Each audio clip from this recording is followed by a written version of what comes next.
Hello, I'm Dr. Chakema Carmack from the University of Houston, and I'll be presenting Podcasting HIV Prevention for Heterosexual African Americans. HIV remains a health disparity for African Americans. While men who have sex with men comprise the majority of new HIV cases, heterosexual sexual contact comprised 34% of new cases among African Americans. The aims of this study is to determine feasibility for the development of an HIV prevention intervention video podcast for heterosexual African Americans and to evaluate its effectiveness using HIV knowledge, attitudes about condoms, condom use self-efficacy, condom use, and HIV testing.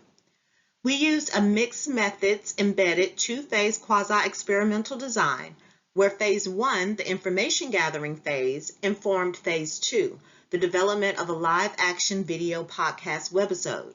We are currently in the process of testing its effectiveness. Groups with 3 priority groups, 2 with African American males, 2 with African American females, and 1 with community stakeholders. Themes from the African American males focus groups were that pregnancy was more of an importance than HIV and STIs. There was a myth that HIV is not as serious as it once was in light of PrEP and other viral-reducing medications.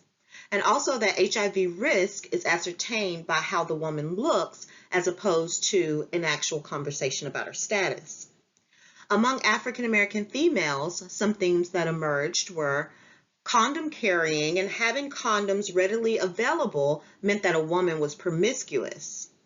And when a woman is together so long with her boyfriend, it means that they trust one another, so no condom is really needed.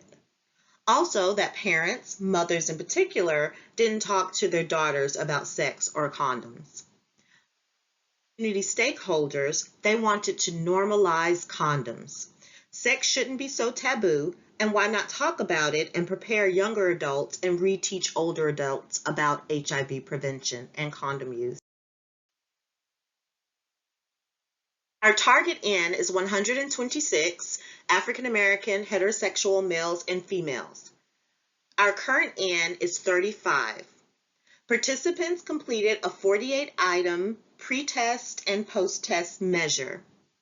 We used a repeated measures group difference test to assess the early intervention effect.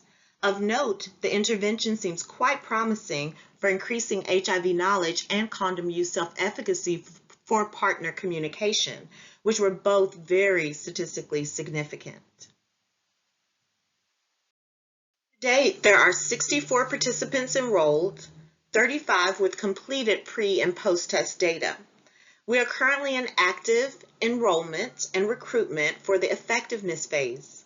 We will also conduct a 3-month follow-up to see if there was sustained or increased pro-condom attitudes and efficacy toward condom use, as well as HIV testing behaviors. Condom use efficacy and pro-condom attitudes are not yet supported by the data, most likely because of the low N. We'll also be collecting qualitative data on participant acceptability of the video. The findings will be used as preliminary data for a subsequent randomized trial proposal. This may be a novel way to implement adult HIV education for at-risk populations.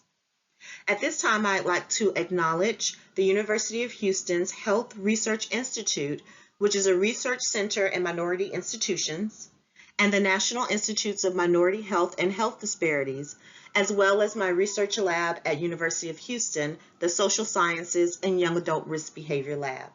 Thank you very much for your time and consideration.